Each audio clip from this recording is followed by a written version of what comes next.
بسم اللہ الرحمن الرحیم قال رسول اللہ صلی اللہ علیہ وسلم حجبت النار بالشہوات وحجبت الجنت بالمکارہ۔ سیدنا ابو ہریرہ رضی اللہ تعالی عنہ سے روایت ہے کہ رسول اللہ صلی اللہ علیہ وسلم نے فرمایا، جہنم کو اور اس کی آگ کو شہوتوں، خواہشات اور لذات سے ڈھانپ دیا گیا ہے، اور جنت کو مشقتوں اور سختیوں سے ڈھانپ دیا گیا ہے۔ صدق النبی الکریم۔ اس حدیث مبارکہ میں نبی کریم صلی اللہ علیہ وآلہ وسلم نے جو سبق امت کو دیا ہے وہ یہ ہے کہ جہنم کے آگے خواہشات کے پردے پڑے ہوئے ہیں اور جنت کے آگے مشقتوں اور تکالیف کے پردے پڑے ہوئے ہیں۔ یعنی جس طرح کوئی چیز پردوں کے پیچھے پڑی ہوئی ہو، جب تک درمیان سے پردہ نہ ہٹایا جائے اس وقت تک اگلی چیز نظر نہیں آ سکتی اور وہاں تک آدمی نہیں پہنچ سکتا، اس طرح ان دونوں مقامات پر بھی پہنچنے کے لیے یہ ان پردوں کو عبور کرنا پڑتا ہے۔ جب تک یہ پردے طے نہیں ہوتے ان دونوں میں سے کسی ایک مقام تک آدمی نہیں پہنچے گا۔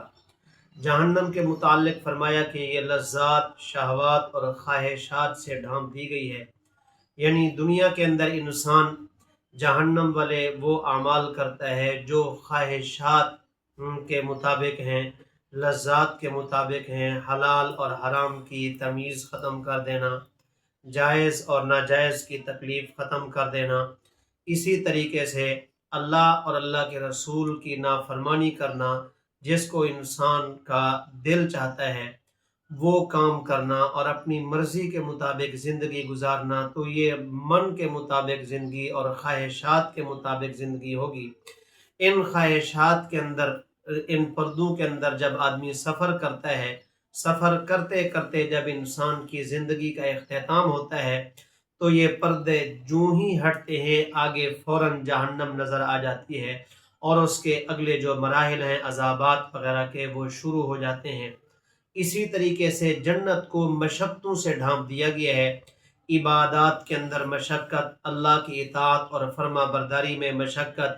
نماز روزے میں مشقت، سردی کے موسم میں یخ بستہ پانی سے، ٹھنڈے پانی سے وضو کرنا، اور گرمی کے موسم میں دوپہر کے اندر گرم پانی سے وضو کرنا، اور اسی طریقے سے حلال کمانا، جائز طریقے سے کمانا، اور اللہ اور اللہ کے رسول کی مرضی کے مطابق زندگی گزارنا، تو ان میں بظاہر انسان کے دل کو اور نفس کو اس پر تکلیف ہوتی ہے، مشقت ہوتی ہے، تو یہ ان مشقت کے پردوں میں انسان سفر کرتے کرتے کرتے اللہ رسول کی فرما برداری کے مطابق زندگی گزارتے گزارتے جب انسان کی زندگی کا آخری وقت آتا ہے اور انسان کو موت آتی ہے تو یہ مشقتوں کا پردہ ہٹتا ہے اور اس کے آگے جنت کی خوشیاں شروع ہو جاتی ہیں۔ تو اس لیے اللہ کے پیغمبر نے فرمایا کہ جہنم کو خواہشات کے پردوں میں ڈھانپ دیا گیا ہے اور جنت کو مشقتوں اور تکالیف کے پردوں میں ڈھانپ دیا گیا ہے۔ وما علینا الا البلاغ المبین۔